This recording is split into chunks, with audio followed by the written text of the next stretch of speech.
بالله من الشيطان الرجيم بسم الله الرحمن الرحيم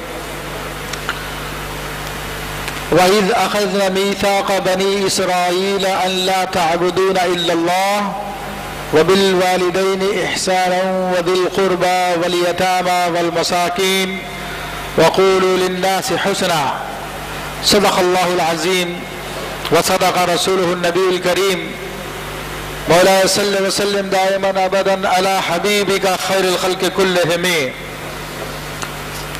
تمام حضرات محبت سے ایک مرتبہ درود پاک پڑھیے۔ اللہم صلی علی سیدنا مولانا محمد معدن الجود والکرم وآلہ وبارک وسلم صلاة و سلام علیک یا سیدی یا رسول اللہ وعلی آلک و اصحابک یا نور اللہ۔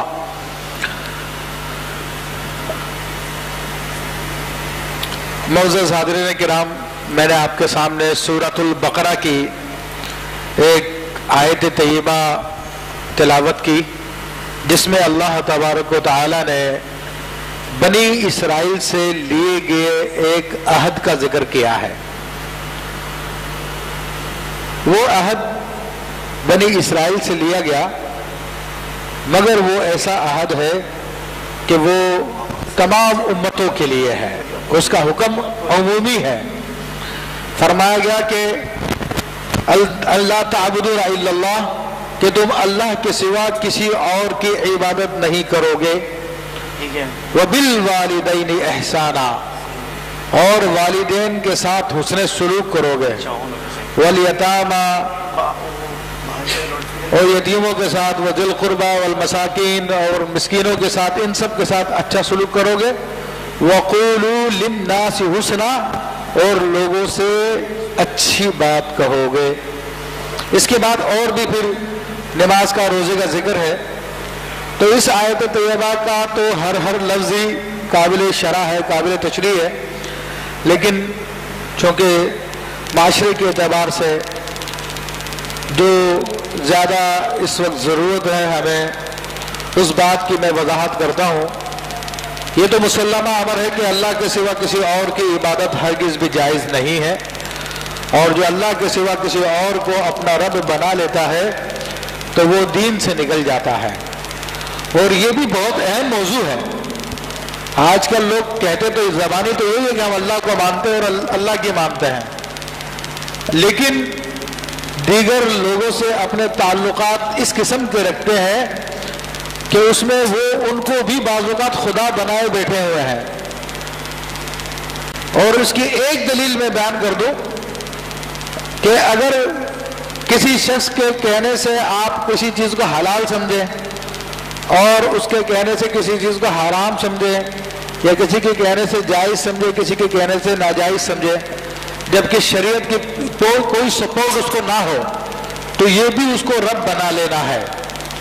اور آج کل ہم اپنے لیڈروں کو اسی طرح کی اہمیت دیتے ہیں، اس بات کی تحقیق نہیں کرتے کہ شریعت کے مطابق اس کا حکم ہے یا نہیں ہے۔ اور یہ حدیث شریف میں بھی آیا کہ جب اللہ تبارک و تعالیٰ نے قرآن میں فرمایا کہ یہودیوں اور عیسائیوں نے اپنے پادریوں کو، اپنے ربیوں کو خدا بنا لیا ہے، اربابا من دون اللہ، اللہ کے سوا رب بنا لیا ہے، تو حضرت عدی بن حاتم، جو حاتم تائی کے بیٹے تھے، جب مسلمان ہوئے تو انہوں نے عرض کی کہ یا رسول اللہ صلی اللہ علیہ وسلم، ہم لوگوں نے اپنے پادریوں کو رب تو نہیں بنایا تھا، ہم ان کی عبادت تو نہیں کرتے تھے، پھر اللہ نے کیوں فرمایا کہ ان لوگوں نے اپنے پادریوں کو رب بنا لیا ہے؟ تو آپ علیہ الصلوۃ والسلام نے ارشاد فرمایا، کیا تم اپنے پادریوں کے کہنے پر حرام کو حلال نہیں سمجھتے تھے اور حلال کو حرام نہیں سمجھتے تھے؟ کہا یہ تو ہے، جو پادری نے کہہ دیا بس وہی آخری ہمارے لیے۔ تو فرمایا کہ یہ رب بنا لینا ہے۔ تو آج کل ہمارے اپنے تعلقات میں ہمیں غور کرنا چاہیے کہ ہم نے جو اپنے تعلقات لوگوں سے رکھے ہوئے ہیں، خواہ وہ ہمارا باپ ہو، خواہ وہ ہمارا بھائی ہو، خواہ وہ ہمارا دوست ہو، خواہ وہ ہمارا پیر ہو، خواہ وہ ہمارا لیڈر ہو، مذہبی لیڈر ہو، سیاسی لیڈر ہو، اگر اس کے جائز کو ہم نے جائز سمجھا جبکہ شریعت ناجائز کہہ رہی ہے، اس کے کہنے کو ہم نے کہا کہ بس اس نے کہہ دیا بس یہی حرف آخر ہے، چاہے اللہ رسول اس سے منع کر رہا ہوں، تو یہ بھی اس کو رب بنا لینا ہے۔ اور آج یہ بیماری، یہ مرض ہمارے معاشرے میں بہت زیادہ عام ہو چکا ہے، اور لوگ اپنی دنیا کے مفاد کے لیے اس بات سے بے پرواہ ہو کر کہ میرے لیڈر نے کیا حکم دیا ہے، اللہ رسول کے حکم کے مطابق ہے یا نہیں ہے، آنکھیں بند کر کے عمل کرتے چلے جا رہے ہیں اور زبانی کلمہ پڑھتے چلے جا رہے ہیں، مگر اللہ کے یہاں پر انہوں نے دوسرا رب بھی بنا لیا ہے۔ تو وہ اسلامی تاریخ میں داخل ہوں گے یا نہیں ہوں گے؟ ان کو خود اپنے اس رویے پہ غور کر لینا چاہیے۔ اب دوسرے حکم کی طرف آئیے، وَبِالْوَالِدَيْنِ إِحْسَانًا، اور اپنے والدین کے ساتھ حسن سلوک کرو۔ اب چونکہ یہ لوگوں کے کہنے کے مطابق جدید روشنی کا زمانہ ہے، جدید تعلیم کا زمانہ ہے، اور لوگ جو اپنے ڈگریاں لینے کے بعد اپنے آپ کو عقل کل سمجھنا شروع کر دیتے ہیں اور اپنے ماں باپ کو دقیانوسی سمجھتے ہیں، بوڑھا سمجھتے ہیں، غیر تعلیم یافتہ سمجھتے ہیں، ان کی بات پہ اہمیت نہیں دیتا، ارے یار بڑے میاں کو بولنے دو، یہ بولتے رہتے، ان کو پتہ ہے نہیں ہے زمانے میں کیا ہو رہا ہے، بس ان کا کام تو بس اعتراض کرنا ہے، وہ پرانی باتیں جن کے ذہن میں بیٹھی ہے ہمیشہ انہیں کو دہراتے رہتے ہیں۔ یہ آج ایک عام رویہ بن چکا ہے۔ یہ جو بات کہہ رہا ہوں اس سے کوئی انکار بھی نہیں کر سکتا، الا ان یشاء اللہ۔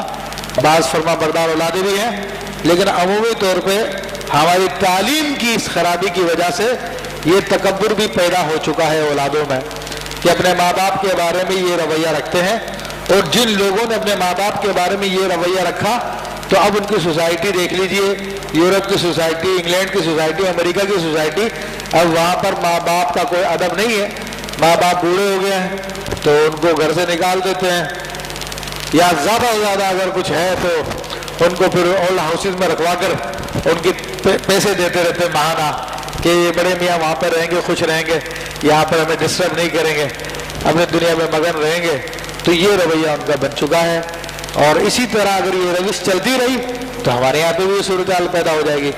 مگر اس کو روکا اسی صورت میں جا سکتا ہے کہ جب ہم خود بھی اور اپنے بچوں کو بھی قرآن کی تعلیم دیں، رسول اللہ صلی اللہ علیہ وسلم کے احادیث کی تعلیم دیں، جس کے لیے ہمارے پاس کوئی وقت نہیں ہے۔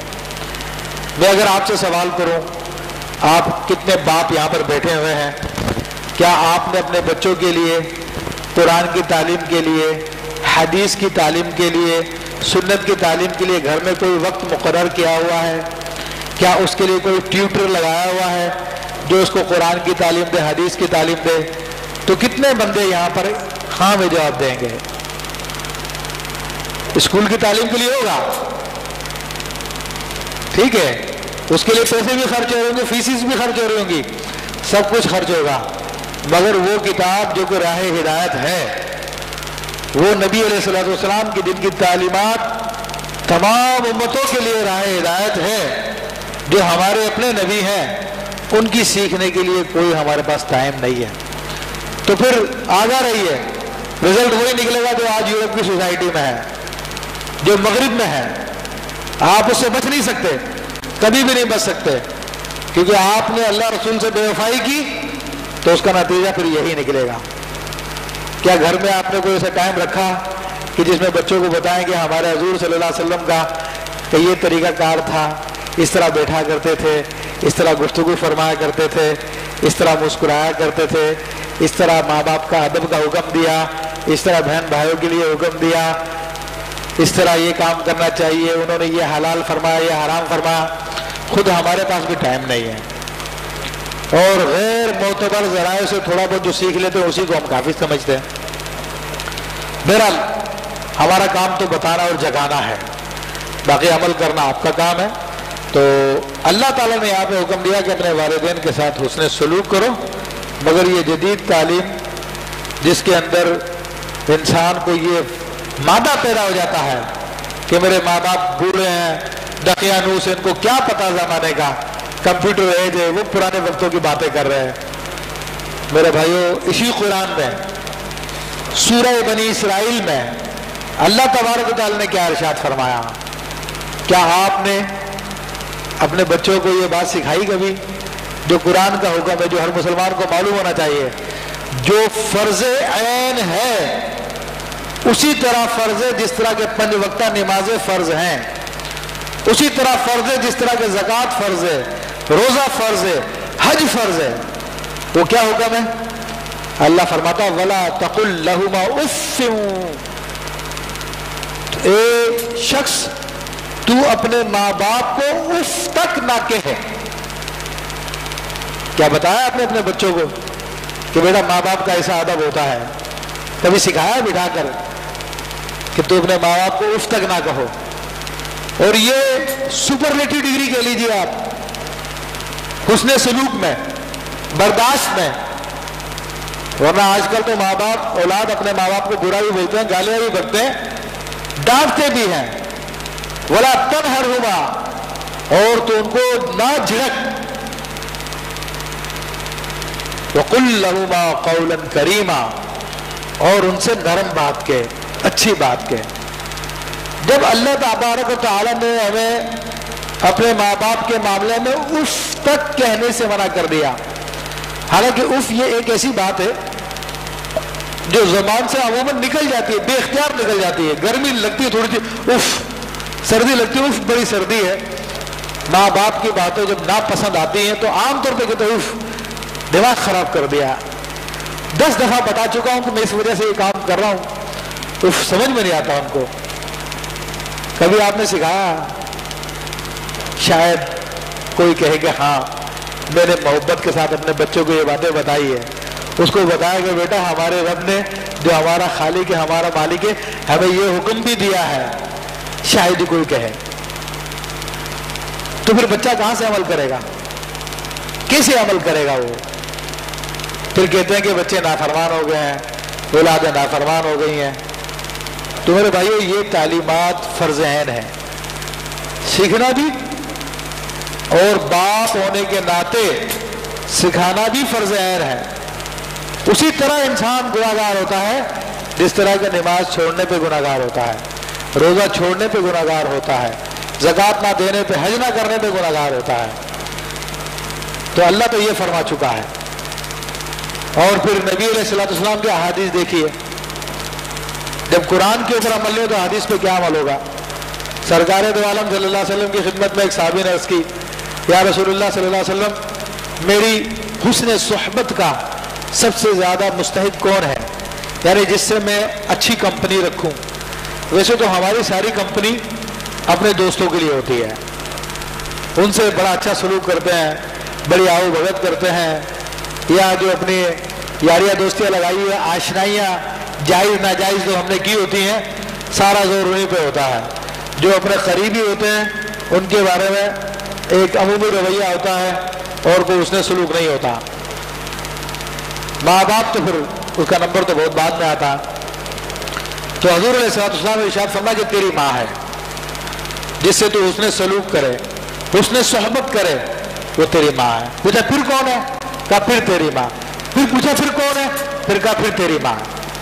تو 3 مرتبہ پوچھنے پر حضور علیہ السلام نے یہ فرمایا تو اپنی ماں کے ساتھ حسن سلوک کر، اس سے اچھا سلوک کر۔ حسن کہتے ہیں اچھے کو، پیارے کو، اور سلوک کہتے ہیں رویے کو۔ تو پیارا رویہ، اچھا رویہ تو اس صورت میں ہوتا ہے کہ آپ کے مزاج کے خلاف بات کی جا رہی ہے۔ اچھے کے ساتھ اچھا سلوک کرنا تو ایک عام سی بات ہے۔ اور ماں باپ کیونکہ بڑھاپے میں ان کی عقل میں فطور تو آ ہی جاتا ہے، اور وہ اپنے آپ کو سمجھتے ہیں کہ ہم بچے سے زیادہ سمجھدار ہیں، اور ہوتے بھی ہیں عموماً، تو اس لیے وہ سختی بھی کرتے ہیں۔ تو اسی موقع پہ حسن سلوک کرنے کا حکم دیا گیا۔ پھر فرمایا کہ پھر کس کے ساتھ کروں؟ 4تھی دفعہ جب پوچھا کہا تیرے باپ کے ساتھ حسن سلوک کر۔ تو 3 درجے ماں کا بلند رکھا اور پھر باپ کا۔ اس کا مطلب یہ نہیں کہ باپ کے ساتھ بدتمیزی کر سکتے ہیں، یہ بھی ہرگز جائز نہیں ہے۔ رسول اللہ صلی اللہ علیہ وسلم نے ارشاد فرمایا تیرا رب کی رضا، رضا الربی فی رضا الوالدی وسخط الربی فی سخط الوالدی۔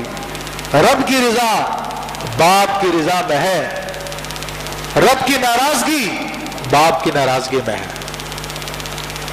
پھر فرمایا کہ تیرے ماں باپ یا تو تیرے لیے جنت کے 2 دروازے ہیں یہ جہنم کے 2 دروازے ہیں، اور تو صبح اس حال میں کرے کہ تیرے ماں باپ میں سے کوئی تجھ سے ایک راضی ہو تو تیرے لیے جنت کا ایک دروازہ کھل جاتا ہے، اور دونوں راضی ہو تو دونوں دروازے کھلے ہوتے ہیں۔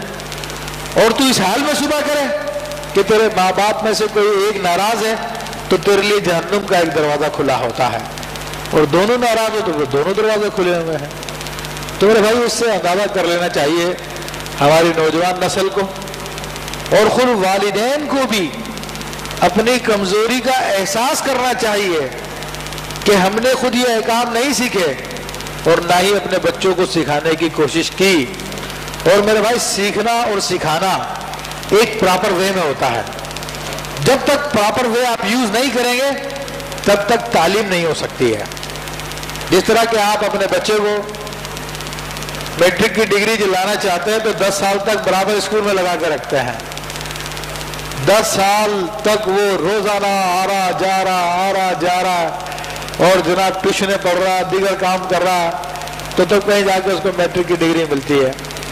تو اگر آپ دین کی تعلیم بھی سکھانا چاہتے ہیں تو اوکیجنلی کبھی ایک آدھ جملہ بول دیا بچوں کو، وہ بھی غصے میں ڈانٹ کر ڈپٹ کر، تمہیں ماں باپ کا ادب نہیں پتا، کتنی اہمیت ہے ماں باپ کی، تو سمجھتے ہیں کہ ہم نے حق ادا کر دیا، تعلیم کر دی۔ ہرگز نہیں، ڈانٹ ڈپٹ کر کوئی چیز سکھانا، اس کے بارے میں بزرگان دین فرماتے ہیں یہ ایسا ہی ہے جیسے کسی برتن میں پہلے نیچے سوراخ کر دیا جائے، اس کے بعد اس میں پانی ڈالنا شروع کر دیں، تو کیا اس میں پانی رکے گا؟ نہیں رکے گا، جتنا اوپر سے ڈالیں گے سب نیچے سے نکل جائے گا سوراخ میں سے۔ ایسی اگر ہم نے ڈانٹ ڈپٹ کر دی پہلے، پھر اس کو سمجھانا شروع کیا بچے کو، تو کبھی بھی اس کے دل میں کوئی بات ٹھہرے گی نہیں۔ ان کو سکھانے کے لیے ان کو بٹھا کے محبت کے ساتھ، توجہ کے ساتھ ان کو سکھائیں، ان کو دینی کہانیوں کی صورت میں ان کی تربیت کریں، ان کو اچھے واقعات بتا کر ان کی تربیت کریں، ان کے ذمن میں سبق سکھائیں، ان کو باقاعدہ ڈیلی ٹائم دیں اس کام کے لیے۔ اپنے ٹیلی ویژن کو آف کر دیں، کیونکہ آج ہماری قوم کا ٹائم جو ٹیلی ویژن کھا گیا، بچوں کا بھی ٹائم ٹیلی ویژن کھا گیا، ماں باپ کا ٹائم بھی ٹیلی ویژن کھا گیا۔ اس کو اپنی ضرورت کے پروگرام دیکھنے ہوتے ہیں، بچوں کو اپنے کارٹون اور دیگر ڈرامے، اور عورتوں کو جو ہے انڈین ڈرامے دیکھنے ہوتے ہیں۔ یہ سارے کی ساری کہانی آج ہمارا ٹائم کو برباد یہ ٹیلی ویژن کر گیا۔ اور جو دیکھنے کے پروگرام ہوتے ہیں، سیکھنے کے پروگرام ہوتے ہیں، جیسے کہ کیو ٹی وی، اس کو دیکھنے کا ٹائم ہی نہیں ہے ہمارے پاس، جس سے تربیت بھی ہوتی ہے، دین بھی سیکھنے کو ملتا ہے، اس کو ہم بہت کم دیکھتے ہیں۔ تو میرے بھائیوں، یہ ماں باپ کے حقوق بہت بڑے حقوق ہیں۔ دنیا میں بھی کامیابی اور آخرت میں بھی کامیابی ماں باپ کے ادب کے ساتھ ہے۔ اور سن لیجئے اور بتا دیجئے، جو نوجوان ہے وہ سن لیں، جو ماں باپ ہے وہ سن لیں اور بتا دیں کہ نبی علیہ السلام کی مشہور حدیث ہے جو آپ نے بارہا سنی ہوگی کہ رسول اللہ صلی اللہ علیہ وسلم جب ممبر پہ چڑھے تو آپ نے آمین فرمائی، پھر دوسرے ممبر پہ چڑھے تو آپ نے آمین، جب تیسرے اسٹیپ پہ چڑھے تو آپ نے فرمایا آمین۔